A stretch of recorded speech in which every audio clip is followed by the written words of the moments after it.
कक्षा छठवीं प्यारे बच्चों, आज से हम ऑनलाइन क्लासेज शुरू कर रहे हैं और टाइम टेबल दे दिया है सबको। अपने टाइम टेबल में दिए अनुसार टाइम पर अपनी क्लास अटेंड करना है और ध्यान से समझना है, क्योंकि ऐसे जनरल प्रमोशन तो हो गया है, पास हो गए हो सब लोग, लेकिन ऐसा पास होना कोई मायने नहीं रखता, क्योंकि जब तक तुमको उस चीज़ में नॉलेज नहीं होगी तब तक तुम आगे की क्लास का कुछ भी समझ नहीं पाओगे, है ना। इसलिए अपने भविष्य को सुरक्षित यदि रखना है, भविष्य को ध्यान में रखते हुए पढ़ाई पर अच्छे से ध्यान देना है, ठीक है। तो अभी फ़िलहाल बुक नहीं आई हैं, मैं इसलिए मैं बुक में से पढ़ा रही हूँ, और बुक आ जाएंगी तो केवल बुक में पढ़ने से तुम्हें समझ में नहीं आएगा, उसके लिए समझना ज़रूर पड़ेगा। इसलिए हम लोग पढ़ाते हैं कि बुक में से भी तुम पढ़ो, लेकिन समझ में नहीं आएगा इसलिए हमारे वीडियो को देखो और उसको समझने की कोशिश करो, ठीक है। तो हमारी पृथ्वी पहला लेसन है, इसको हम पढ़ेंगे।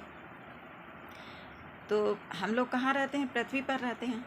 पृथ्वी पर रहते हैं तो पृथ्वी पर संसार में पाए जाने वाले जितने भी जीवधारी हैं सभी पृथ्वी पर रहते हैं। पेड़ पौधे, पशु पक्षी, मनुष्य, ये सब पृथ्वी पर रहते हैं। और यहीं पर मैदान भी हैं, मरुस्थल भी हैं, पहाड़ हैं, नदियां हैं, झीलें हैं, महासागर भी हैं, है ना। महाद्वीप भी हैं। महाद्वीप होते हैं ना, जैसे एशिया महाद्वीप है, अफ्रीका महाद्वीप है, ये इस तरह के इसमें सामाजिक विज्ञान में पढ़ा होगा। महाद्वीप, महासागर, हिंद महासागर, अंध महासागर, ये सब पृथ्वी पर ही हैं। मतलब जल थल ये सब पृथ्वी पर ही हैं, है ना।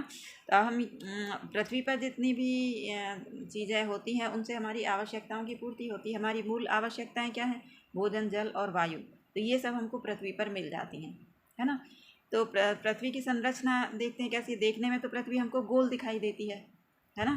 पृथ्वी हमको गोल दिखाई देती है, ऐसे मतलब दिखाई ऐसे नहीं देती हमको। हम पृथ्वी पर रहते हुए पृथ्वी को नहीं देख सकते कि उसका आकार कैसा है, लेकिन ये गोल है, ये बात हमको कैसे पता चली? इसके लिए वैज्ञानिक लोग जो हैं वो पृथ्वी से बहुत दूर, यानी पृथ्वी के वायुमंडल से भी ऊपर अंतरिक्ष में यात्रा करते हैं।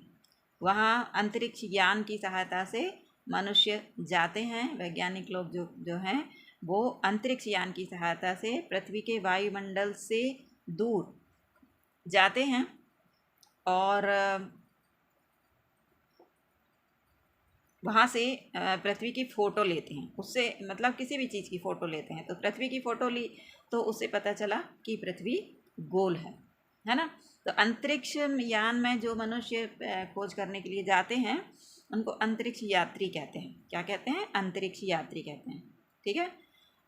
रॉकेट की सहायता से अंतरिक्ष यान में मनुष्य जो हैं जब पृथ्वी के वायुमंडल से बहुत आगे, बहुत ऊपर अंतरिक्ष में जाते हैं, उन लोगों को अंतरिक्ष यात्री कहते हैं, है ना। तो ये वहाँ से फ़ोटो लेते हैं और उन्होंने फ़ोटो ली पृथ्वी की, तो पता चला कि पृथ्वी आकार में कैसी है? गोल है। अब सवाल उठता है, ये देखो पृथ्वी गोल है ना। अब सवाल ये उठता है कि पृथ्वी ठोस है या खोखली है ना।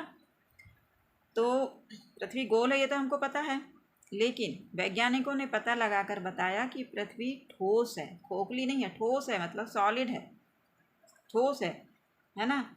इसकी सतह जो है समतल और चिकनी नहीं है, क्योंकि कहीं पर नदी है, कहीं पहाड़ हैं, कहीं घाटियां हैं, मतलब खाई है, कहीं पर खाई है, कहीं पर पहाड़ है ना। पृथ्वी को यदि हम काटा जाए, मतलब पृथ्वी की आंतरिक संरचना देखने के लिए यदि पृथ्वी को काटा जाए तो उसको 3 भागों में बांटा गया। ये देखो, ये पृथ्वी को यदि काटा जाए तो मतलब किसी भी चीज़ की यदि हमको आंतरिक संरचना देखनी होती है, जैसे कि पेड़ का यदि तना होता है, पौधे का तना होता है ना, उसके अंदर की आंतरिक संरचना यदि देखनी होती है तो उसको हम आड़ा ऐसा काटते हैं। मतलब खड़ा है क्या है, तना जो है वो खड़ा है, तो उसको ऐसा काटेंगे, है ना। काटेंगे तो उसके अंदर जो चीज़ें हैं वो हमको दिखाई देंगी। तो इसी तरह से ऐसे यदि कल्पना करें, यदि पृथ्वी को यदि काटते हैं तो हमको पता चलता है कि इसके अंदर कितनी सतह हैं, क्या क्या चीज़ें हैं, कितनी परतें हैं इसमें। तो पृथ्वी को जब काटा गया तो इसकी आंतरिक संरचना जो दिखी उसके हिसाब से पृथ्वी को 3 भागों में बांटा गया, मतलब 3 परतों में बांटा गया है। सबसे ऊपर जहाँ हम रहते हैं पृथ्वी की सबसे बाहरी परत जहाँ हम रहते हैं, है ना, पृथ्वी पर, उसको भूपर्पटी कहते हैं। भूपर्पटी, भू यानी पृथ्वी, पृथ्वी पर, पटी यानी पट्टी, यानी पृथ्वी के ऊपर की जो पट्टी है, मतलब सबसे ऊपरी भाग पृथ्वी का, ये कहलाता है भूपर्पटी, है ना। तो ये पृथ्वी की सबसे बाहरी परत है जिसमें महाद्वीप और महासागर हैं, है ना। समुद्र वगैरह जो हैं वो सब यहीं ऊपर की परत पर है, भूपर्पटी पर है। ये भूपटल भी कहते हैं इसको, और इसी में हम लोग रहते हैं, और इसी में हमें जीवित रहने के लिए और वृद्धि के लिए आवश्यक सभी पदार्थ मिलते हैं। हमारे जीवित रहने के लिए हमें किस किस चीज़ की ज़रूरत है? वायु, जल, भोजन, मिट्टी। वायु, जल, भोजन में ये मुख्य चीज़ें हैं। वायु, जल और भोजन, ये हमारी मूल आवश्यकताएं हैं। हमको जीवित रहने के लिए आवश्यक जो चीज़ें हैं वो हैं वायु, जल और मिट्टी, वायु, जल और भोजन। क्या? वायु, जल और भोजन, है ना। ये मूलभूत आवश्यकताएं हैं हमें जीवित रहने के लिए, है ना। इनके बिना, इनमें से एक भी चीज़ यदि हमको नहीं मिलेगी तो हम जीवित नहीं रहेंगे, है ना। तो ये पृथ्वी के ऊपरी सतह पर यानी भूपर्पटी पर स्थित हैं ये। और इसके अलावा और क्या है? इसमें मिट्टी है और खनिज पदार्थ हैं, है ना। तो मिट्टी की ज़रूरत इसलिए है क्योंकि इसी पर पौधे उगाए जाते हैं। इसके ऊपरी परत में यानी भूपर्पटी में मृत पौधों और जंतुओं के अवशेष भी होते हैं। अवशेष का मतलब होता है बचे हुए पदार्थ, जैसे पौधे मर जाते हैं, जंतु जो हैं उनकी मृत्यु हो जाती है ना। तो क्या होता है, छोटे छोटे जंतु जैसे मरते रहते हैं पृथ्वी पर, तो वो धीरे धीरे क्या होता है, सड़ जाते हैं, उनका शरीर जो है वो सड़ जाता है। छोटे छोटे जंतुओं को हम जलाते तो हैं नहीं है ना, उनके अंतिम संस्कार करते हैं, है ना। तो पृथ्वी पर पड़े पड़े उनका शरीर जो है वो सड़ जाता है। तो उनके सड़े गले जो भाग होते हैं, बचे हुए भाग होते हैं, उनको अवशेष कहते हैं, है ना। और इन्हीं के कारण मिट्टी जो है वो उपजाऊ होती है, क्योंकि हम जीवित अवस्था में हर जंतु भोजन करता है और उसमें विभिन्न प्रकार के पदार्थ से न्यूट्रिशन मतलब पोषक पदार्थ वो लेता है। जब वो सड़ जाता है तो उसका शरीर जो है वो सड़ जाता है, गल जाता है और मिट्टी में मिल जाता है। तो ये सारे पदार्थ इसके शरीर के साथ मिट्टी में मिल जाते हैं। और ये जो सड़ने की क्रिया है ना, ये भी जीवाणुओं के द्वारा होती है, हम आगे पढ़ेंगे, जिसके कारण शरीर सड़ता है। और तो ऊपरी परत में मृत पौधों मतलब मरे हुए पौधों और जंतुओं के सड़े गले अवशेष मतलब बचे हुए भाग होते हैं, ये मिट्टी में मिल जाते हैं, जिसके कारण मिट्टी जो है उपजाऊ हो जाती है। मिट्टी को इनके शरीर से सड़े गले शरीर से सभी पोषक पदार्थ मिट्टी में मिल जाते हैं, इसलिए मिट्टी उपजाऊ हो जाती है।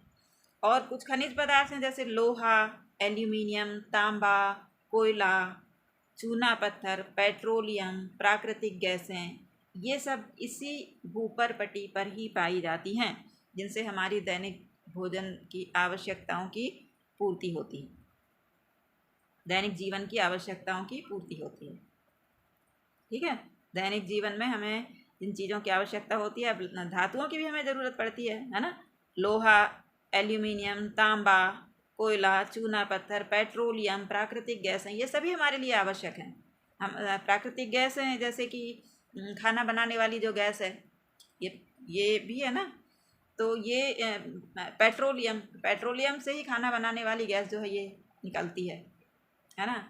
तो ये जो हमारी दैनिक जीवन के लिए इनकी आवश्यकता होती है, क्योंकि इसी गैस के द्वारा हम भोजन बनाते हैं। गैस का और भी कई चीज़ों में उपयोग होता है ना। चूना पत्थर जो है इसका भी उपयोग होता है, कोयले का उपयोग होता है, ईंधन के रूप में कोयले का उपयोग होता है ना। तांबा, एल्यूमिनियम, लोहा, ये धातुएं हैं, इनका बर्तन और मशीनें वगैरह जो हैं वो सब बनाई जाती हैं, है ना। तो ये सब हमारी आवश्यकता की चीज़ें हैं और इनसे ये हमको कहाँ मिलती है? भूपर्पटी में। तो अभी हमने क्या पढ़ा कि भूपर्पटी जो है पृथ्वी की सबसे बाहरी परत, मतलब जिस पर हम रहते हैं, सबसे ऊपर की पट्टी, इसको हम भूपर्पटी कहते हैं, जिसमें महाद्वीप हैं, समुद्र वगैरह यहाँ पर हैं, नदियाँ हैं, तालाब हैं, है ना, ये सब भूपर पट्टी पर हैं। पहाड़ हैं, है ना, खाइयाँ हैं, पेड़ पौधे हैं, जीव जंतु हैं, सब भूपर पट्टी पर हैं, है ना। और यहीं पर हमारे जीवित रहने के लिए आवश्यक पदार्थ वायु, जल, भोजन, ये हमको यहीं पर मिलते हैं, भूपर पट्टी पर। ठीक है, खनिज भी मिलते हैं जिनसे हमारी दैनिक जीवन की आवश्यकताओं की पूर्ति होती है। और इसकी ऊपरी परत जो है, मतलब ऊपर पट्टी की ऊपरी परत जो है, ये उपजाऊ होती है, इसीलिए हम इसमें पौधे उगाते हैं, क्योंकि ये उपजाऊ होती है। उपजाऊ क्यों हो जाती है?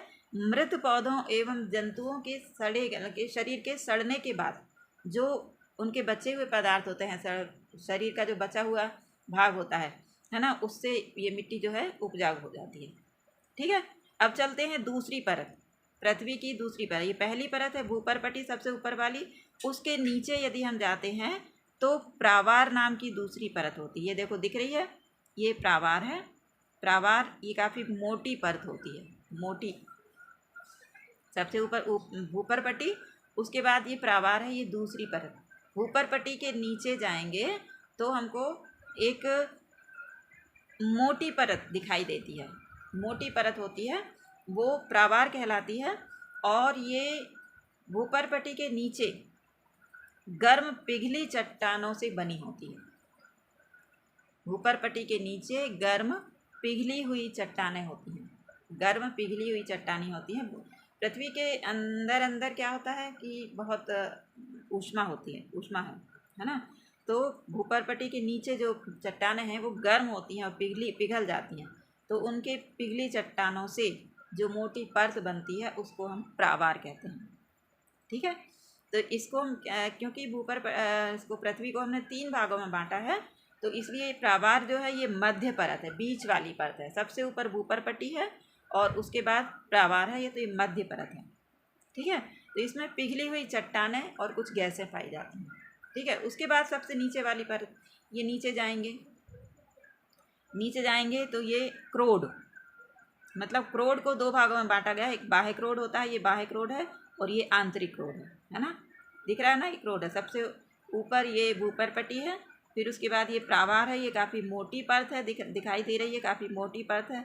उसके बाद अंदर और अंदर जाएंगे, नीचे जाएंगे तो ये अंदर वाला भाग क्रोड कहलाता है, जो 2 भागों में बटा हुआ है ना। बाहर वाला बाह्य क्रोड कहलाता है और अंदर वाला जो है आंतरिक क्रोड कहलाता है ना। तो सब पृथ्वी के सबसे नीचे वाला भाग यानी प्रावार के नीचे वाला भाग ये क्रोड कहलाता है। ठीक है, ये प्रावार से भी अधिक गर्म होता है। बीच वाली जो परत प्रावार है इससे भी ज़्यादा गर्म होता है ये।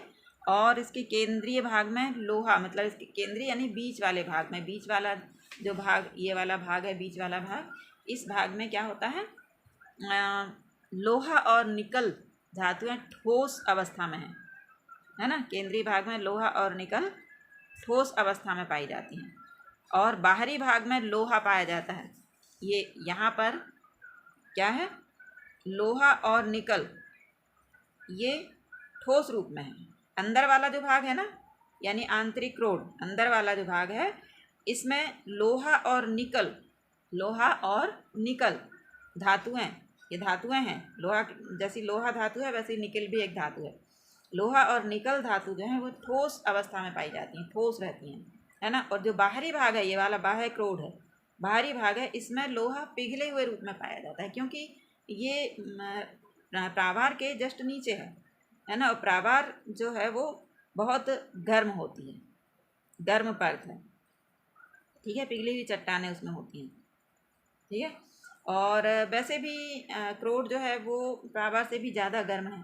तो ये बाह्य क्रोड में लोहा जो है पिघले रूप में पाया जाता है। ठीक है, इतना समझ में आया।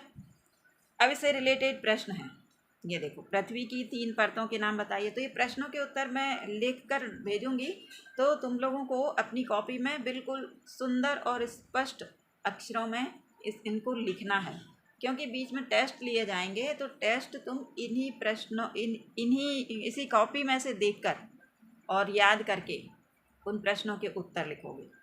ठीक है, तो ये जो प्रश्न है जब हम भेजेंगे तो इसको तुमको लिखना है। जैसे ही व्हाट्सएप में आता है वैसे ही तुमको अपनी कॉपी में इन प्रश्नों के उत्तर बिल्कुल स्पष्ट अक्षरों में लिखना है। बाद में टेस्ट के समय तुम्हें इन्हें पढ़ने की ज़रूरत पड़ेगी। ठीक है, तो किसी को भी छोड़ना नहीं है, लिखना है। पृथ्वी के 3 परतों के नाम क्या हैं? भूपर्पटी, प्रावार, क्रोड, ये 3 परतों के नाम। ठीक है। भूपर्पटी में पाए जाने वाले विभिन्न खनिज पदार्थों के नाम लिखिए। तो पुस्तक में से ही उत्तर ढूंढना भी सीखना है। ये तो मैं लिखा दूंगी, लेकिन तुम लोगों को भी प्रश्नों के उत्तर किताब में से ढूंढना सीखना है। तुम लोग ढूंढ पाओ, है ना। भूपर्पटी में पाए जाने वाले विभिन्न खनिज पदार्थों के नाम लिखिए। तो देखो कहाँ पर है भूपर्पटी, ये है ना। इसमें खनिज पदार्थ कहाँ पर है, ढूंढो। यहाँ पे ये देखो विभिन्न खनिज, जैसे लोहा, एल्यूमिनियम, तांबा, कोयला, चूना पत्थर, पेट्रोलियम, प्राकृतिक गैसें, ये खनिज हैं। ठीक है, ये खनिज हैं। तो ये दूसरे प्रश्न का उत्तर है। ठीक है। फिर प्रावार किसे कहते हैं? तो ये देखो प्रावार, भूपर्पटी के नीचे गर्म पिघली चट्टानों से बनी मोटी परत प्रावार कहलाती है। ठीक है, ये इसका उत्तर होगा। फिर क्रोड में उपस्थित धातुओं के नाम लिखिए। चौथा प्रश्न है, क्रोड में उपस्थित धातुओं के नाम लिखिए। तो क्रोड में उपस्थित धातुएं कौन कौन सी हैं? लोहा और निकल। तो क्रोड में उपस्थित धातुओं के नाम क्या हैं? लोहा और निकल। ठीक है, इतना समझ में आया ना सबको? अब देखो आगे चलते हैं हम। पृथ्वी के क्षेत्र, है ना। तो ग्लोब जो होता है, ग्लोब सबने देखा होगा, मतलब जो वहाँ जाएंगे यदि प्रयोगशाला में या फिर स्कूल में या ऑफिस में, ग्लोब रखा रहता है, गोल होता है, मतलब गोल पृथ्वी का एक मॉडल, पृथ्वी का एक मॉडल रखा होता है ना। उसमें यदि हम देखेंगे तो उसके बहुत सारे भाग में नीला रंग दिखाई देगा। तो नीला रंग क्या होता है? पानी होता है। नीला रंग क्या होता है? पानी का प्रतीक होता है ना। तो ग्लोब में यदि हम देखेंगे तो, और नक्शे में भी, जो नक्शा होता है, भूगोल की बुक में नक्शा दिया होगा, तो नक्शे में भी जो जिन भागों को नीले रंग से दिखाया गया है वहाँ पर पानी होता है। तो पृथ्वी के बहुत बड़े भाग में पानी है, यानी पृथ्वी के अधिकांश भाग में पानी है।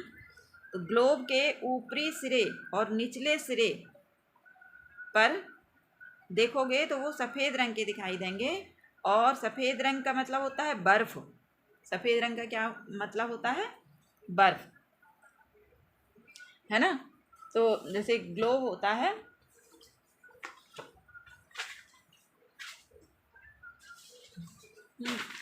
जैसे ये ग्लोब होता है, ग्लोब इस तरह का गोला होता है, पृथ्वी का मॉडल होता है ना। यहाँ से वो स्टैंड से रखा रहता है। तो इसका ऊपरी भाग जो है ये उत्तरी ध्रुव कहलाता है, और निचला भाग दक्षिणी ध्रुव कहलाता है। तो ग्लोब में देखोगे तो ये दोनों भाग जो हैं, जो ये सफ़ेद रंग के दिखाई देते हैं। इसका मतलब है कि उत्तरी और दक्षिणी भाग में बर्फ़ जमा हुआ है। ठीक है, बाकी ज़्यादातर भाग में ये नीला रंग दिखाई देगा। तो नीला रंग मतलब जहाँ पर नीला रंग है वहाँ पर पानी है, जहाँ नीला रंग है वहाँ पर पानी है, और जहाँ सफ़ेद रंग है वहाँ पर बर्फ़ है ना। तो पृथ्वी के ऊपरी सिरे यानी उत्तरी ध्रुव, और निचले सिरे यानी दक्षिणी ध्रुव और उत्तरी ध्रुव, इन दोनों में बर्फ़ जमा होता है। ठीक है, तो पृथ्वी का ये भाग, मतलब ऊपरी भाग और निचला भाग जो है, ये हमेशा बर्फ़ से ढका रहता है ना, बर्फ़ से ढका रहता है। तो पृथ्वी में पानी भी पाया जाता है। पानी कहाँ होता है? समुद्रों में होता है, नदियों में होता है, झीलों में होता है ना। तो ये पानी मतलब अपने सही ओरिजिनल रूप में पानी जो है वो समुद्र में, झीलों में और नदियों में पाया जाता है। लेकिन इसका ये बर्फ़ के रूप में ध्रुवों पर पाया जाता है, उत्तरी ध्रुव और दक्षिणी ध्रुव पर। ये ठोस रूप में, बर्फ़ क्या है? पानी का ठोस रूप है। पानी को यदि जमा देते हैं कम तापमान पर, जब ये जमता है, फ्रीजर में जब पानी को रखते हैं तो बर्फ़ बन जाता है ना। फ्रीजर में यदि हम पानी को रख देते हैं तो क्या होता है? वो बर्फ़ जम जाता है। तो बर्फ़ क्या है? पानी ही है ना। पानी का ठोस रूप है, मतलब जमा हुआ रूप। पानी जमकर ठोस रूप में बदल जाता है ना। तो पृथ्वी पर भूपर्पटी पर पानी जो है अपने मतलब वास्तविक रूप में समुद्र में झीलों में और नदियों में पाया जाता है ना। और ठोस रूप में यह ध्रुवों पर पाया जाता है, उत्तरी ध्रुव और दक्षिणी ध्रुव पर बर्फ के रूप में पानी पाया जाता है। तो इसको कहते हैं जलमंडल। क्या कहते हैं? जलमंडल। यानी पृथ्वी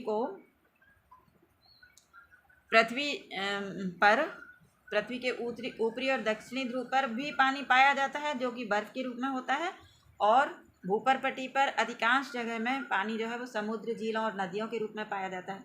तो इसको कहते हैं हम जलमंडल। ठीक है। अब ग्लोब में यदि हम नीले और सफ़ेद रंग को छोड़ दें, नीला रंग मतलब पानी, सफ़ेद रंग यानी बर्फ, यदि इसको छोड़ दें तो पृथ्वी का जो शेष भाग है, सतह का शेष भाग जो है वो कुछ पीले, भूरे या हरे रंग का दिखाई देता है। तो हरा रंग मतलब क्या है कि वहाँ पर क्या है? पेड़ पौधे हैं, हरियाली है, पेड़ पौधे हैं, है ना, पेड़ पौधे हैं। और ये कहाँ पर है? ज़मीन है, ज़मीन मतलब भूमि, है ना। पानी जहाँ है वो तो समुद्र, नदियाँ और झीलों में पानी है। उसके अलावा बाकी भाग हम देखेंगे तो वो क्या कहलाएगी? वो ज़मीन कहलाएगी, है ना। मतलब स्थल, ज़मीन को हम थल भी कहते हैं ना, थल। तो ज़मीन या भूमि, है ना। और इन पर कहीं पर पहाड़ हैं तो कहीं पर खाई हैं, कहीं पर मैदान है ना। पृथ्वी पर जल के अलावा पहाड़, मैदान और खाई ये भी पाए जाते हैं। तो यहाँ पर हमको क्या क्या क्या दिखाई देते हैं?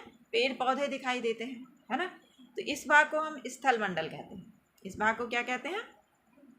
स्थल मंडल कहते हैं। तो पृथ्वी के कुल क्षेत्रफल का 3/4 भाग जलमंडल एवं 1/4 भाग स्थल मंडल है। अब ये तुम कैसे समझोगे? जैसे कि ये देखो, ये मान लो पृथ्वी है, पृथ्वी गोल होती है, पृथ्वी है। पृथ्वी को यदि हम 4 भागों में बांट दें, इस तरह से यदि हम पृथ्वी को 4 भागों में बांट दें,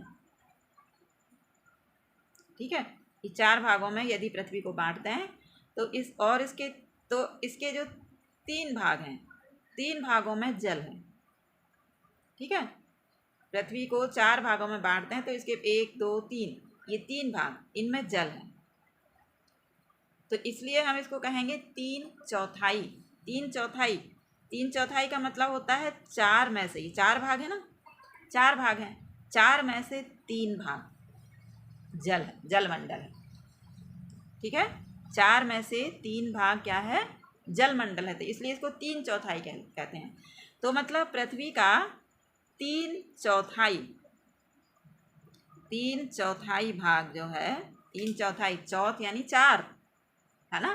3/4 का मतलब होता है 4 में से 3 भाग। ये 4 भाग हैं, टोटल 4 भाग हैं, 4 में से 3 भाग पर जल है, मतलब 3/4 भाग जलमंडल कहलाता है। क्या कहलाता है? ये क्या है? जलमंडल, ये जलमंडल है। और 1/4, 1/4 मतलब 1/4, है ना। ये क्या है? 3/4। और ये 1/4 मतलब 1/4, यानी 4 भाग, 4 भाग किए है ना पृथ्वी के, 4 में से केवल ये 1 भाग, ये यहाँ पर जमीन है, स्थल है। तो ये स्थल मंडल कहलाता है। ये क्या कहलाता है? स्थल मंडल। तो पूरी पृथ्वी के 3/4 भाग में जल है, इसलिए इसको जलमंडल कहते हैं। ठीक है। जहाँ पर जल है उसको जलमंडल कहते हैं, क्योंकि पूरी पृथ्वी को यदि 4 भागों में बांटें तो 4 में से 3 भाग में, यानी अधिकतर भाग में जल है। ये नदी में, समुद्र में, नदियों में, झीलों में पानी है, इसलिए इसको जलमंडल कहते हैं। तो 3/4 भाग, 3/4, यानी 4 में से 3 भाग, है ना। समझ गए ना? 4 में से 3 भाग जलमंडल है। और 1/4 भाग मतलब 4 में से 1 भाग, ये 4 भागों में बांटा, उसमें से 3 में जल है, और जो 1 भाग बचा, केवल 1 भाग, ये इतना 1 भाग, इसमें स्थल है, यानी जमीन है, पृथ्वी है, मतलब जमीन है, यहाँ पर स्थल है। ठीक है। जहाँ पर पहाड़ हैं, खाई हैं, मैदान हैं, जंगल हैं। तो ये केवल 1/4 भाग में, मतलब 4 में से 1 भाग में, 1/4 यानी 1/4 इसको एक चौथाई बोलते हैं। ये क्या है? स्थलमंडल क्या है? एक चौथाई। एक चौथाई यानी 1/4 भाग में क्या है? स्थलमंडल है। स्थलमंडल 3/4 भाग में क्या है? जलमंडल है। 4 में से 3 यानी 3/4 यानी 3/4 भाग में जलमंडल है। ये इस तरह से हमने समझाया है ना। और 1/4 4 में से 1 भाग में, 4 में से 1 भाग में, केवल 1 भाग में स्थलमंडल। ठीक है, यानी यहाँ पर ज़मीन है जिस पर पहाड़ हैं, खाई हैं, जंगल हैं, मैदान हैं। ठीक है, यहीं पर हम लोग रहते हैं। हम लोग स्थल में रहते हैं, स्थलमंडल में रहते हैं। तो ये स्थलमंडल। तो इतना समझ में आ गया ना। पृथ्वी का 3/4 भाग में जलमंडल और 1/4 भाग में स्थलमंडल है। ठीक है ना, 1/4 भाग में स्थलमंडल। तो समझ में आ गया कि पृथ्वी की सतह पर पानी सबसे ज़्यादा है। पानी सबसे ज़्यादा है ना। अब पृथ्वी के चारों ओर क्या है? हवा है। हम लोग सांस लेते हैं तो सांस लेने में हम कौन सी गैस का उपयोग करते हैं? ऑक्सीजन का। ऑक्सीजन हम लेते हैं, कार्बन डाइऑक्साइड छोड़ते हैं। तो ये ऑक्सीजन हमको कहाँ से मिलती है? पृथ्वी के चारों ओर जो हवा है उसी में से हमको ऑक्सीजन मिलती है ना। और ये ऑक्सीजन पौधों से आती है, पौधे छोड़ते हैं। इसीलिए तो ज़्यादातर पौधे लगाने को बोला जाता है, वृक्षारोपण करने को बोला जाता है, ताकि ज़्यादा पौधों से हमको ज़्यादा से ज़्यादा ऑक्सीजन मिले। जितने ज़्यादा पौधे होंगे उतनी ही ज़्यादा ऑक्सीजन वायुमंडल में आएगी, है ना। और फिर हम उस ऑक्सीजन को अपनी श्वसन क्रिया में, सांस लेने की क्रिया में उपयोग कर पाएंगे, है ना। तो पृथ्वी के चारों ओर हवा है जो हमें दिखाई नहीं देती, लेकिन बहती है तो हमको पता चलता है। तो हवा को हम देख नहीं सकते लेकिन महसूस कर सकते हैं। बहती है हवा, हवा चलती है तो हमको पता चलता है कि हवा चल रही है ना। तो पृथ्वी के चारों ओर ये वायु पाई जाती है, इसको वायुमंडल कहते हैं। क्या कहते हैं इसको? वायुमंडल कहते हैं। पृथ्वी के चारों ओर उपस्थित वायु के घेरे को वायुमंडल कहते हैं। ठीक है। अब वायुमंडल में कौन कौन सी गैसें हैं, कौन कौन से पदार्थ हैं या कौन कौन सी गैसें हैं? सब वायु का 99% भाग लगभग 40 किलोमीटर की ऊंचाई तक पाया जाता है। 40 किलोमीटर ऊंचाई तक वायुमंडल है ना। और वायु में सबसे अधिक मात्रा में कौन सी गैस है? नाइट्रोजन। नाइट्रोजन सबसे अधिक मात्रा में है, 78% नाइट्रोजन है। फिर उसके बाद ऑक्सीजन है 21%। ठीक है, 21% ऑक्सीजन है। उसके बाद जो 1% बचता है उसमें कार्बन डाइऑक्साइड है और जलवाष्प है, धूल के कण हैं, और दूसरी कुछ अक्रिय गैसें होती हैं। मतलब अभी तुम उसको नहीं, अगली क्लासेज में पढ़ोगे, आर्गन, क्रिप्टॉन, जियान, नियान, ये सब गैसें हैं कुछ जो किसी से क्रिया नहीं करती हैं, उनको अक्रिय गैसें कहते हैं। तो कुछ अक्रिय गैसें कार्बन डाइऑक्साइड, जलवाष्प और धूल के कण, ये शेष कितने? 1% भाग में। सबसे अधिक मात्रा में कौन सी गैस है यदि पूछा जाएगा तो क्या बताओगे? सबसे अधिक मात्रा में कौन सी गैस है? नाइट्रोजन है, उसके बाद ऑक्सीजन है। ठीक है, फिर 1% भाग में कार्बन डाइऑक्साइड है जो कि 0.03% है। कार्बन डाइऑक्साइड कितनी है? 0.03% कार्बन डाइऑक्साइड है। और इसी के साथ इसमें जलवाष्प भी है, मतलब पानी की भाप भी पाई जाती है, धूल के कण पाए जाते हैं और दूसरी गैसें भी पाई जाती हैं, है ना। अक्रिय गैसें जो मैंने बताया, अक्रिय गैसें पाई जाती हैं। तो जलवाष्प भी वायुमंडल में पाई जाती है। इसकी उपस्थिति का पता हम बाद में पढ़ाएंगे, इसको बताएंगे कैसे। जलवाष्प यानी पानी की वाष्प, है ना। पानी की वाष्प समुद्र, नदियों, तालाब का जो पानी है, इस पर जब धूप पड़ती है, सूर्य की किरणें पड़ती हैं, तो गर्म होने के कारण पानी गर्म होता है तो क्या निकलती है? उससे भाप निकलती है। ठीक है, पानी जब हम गर्म करते हैं, ऐसे गैस पे पानी रखो गंजी में, है ना, और उसको गर्म करो, जब गर्म होने लगता है पानी तो उसमें से क्या निकलती है? भाप निकलती है ना। उसी को हम जलवाष्प बोलते हैं। भाप निकलती है, उसको जलवाष्प बोलते हैं। तो ऐसे नदियों, तालाब, समुद्र का पानी जब इन पर नदी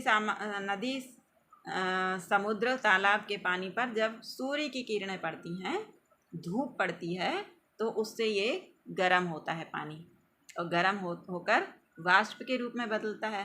तो ये वाष्प जो है वो ऊपर जाती है, वायुमंडल में मिल जाती है, जिसको जल वाष्प कहते हैं। ठीक है, इसको क्या कहते हैं?